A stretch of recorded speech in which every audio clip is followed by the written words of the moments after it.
Something in the environment is causing diabetes and heart disease and obesity.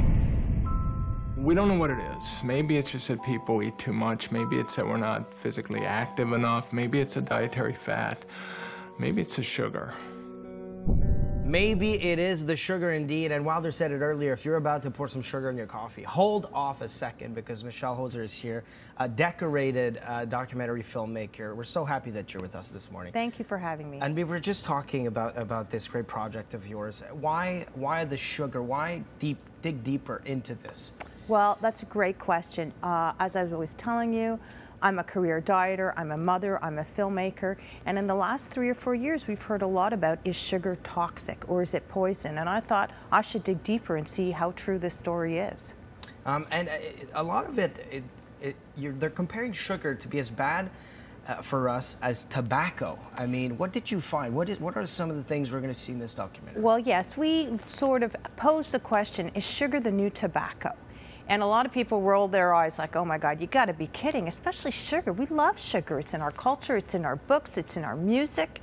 And what we found is not necessarily the health effects, because sugar is linked to heart disease, obesity, and diabetes. But what we found is that this debate that's going on happened in the 60s and 70s. Same debate. In fact, they were thinking of putting warning labels, tobacco-style warning labels on sugary goods. Which means almost everything out there, right? Exactly. And what we found was one of our characters, Dr. Kristen Kurds, found secret documents from the sugar industry that sort of outline a PR campaign back at that time to sort of get us to forget how bad sugar is. They did such a great job that they won, back in 1976, the Anvil Award, which is like the Oscars of the public relations world, for turning public opinion around about the health effects of sugar.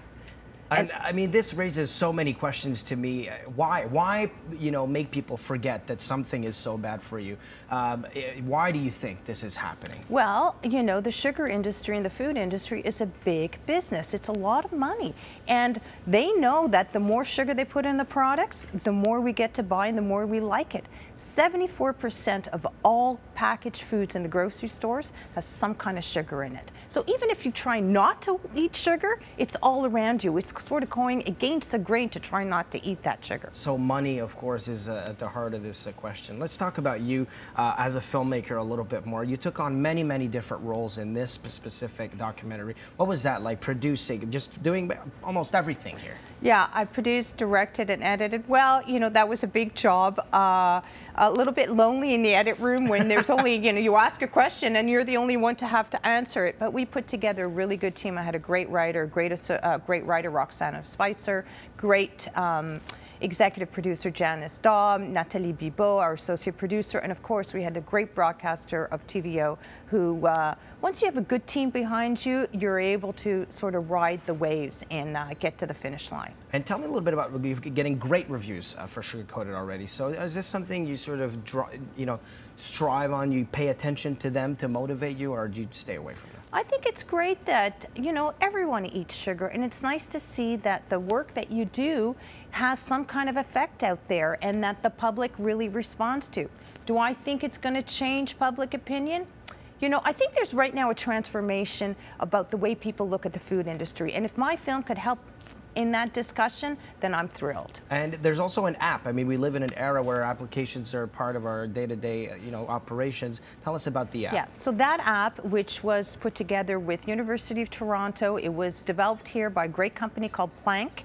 And what it does is a sugar tracker app for those who are interested to see how much sugar is actually in your diet. Wow. You can take it to the stores, scan your favorite product, and it lets you know how many teaspoons of sugar is in there. This is amazing. And it, despite the Health Canada not having a daily limit, it takes a daily limit from the Heart and Stroke Foundation and of the World Health Organization that says no more between 6 to 12 teaspoons. You get the ratio that you're supposed to get. And you can figure out how much you're eating, and when you go out with certain friends, how much extra sugar you take on with them. That's it. The extra sugar is what you want to pay attention to. Well, Sugar Coated premieres tonight, and if not for everybody else, where can they watch it? Well, it premieres tonight, but it will be playing at Cinéma du Parc from August 21st to the 27th.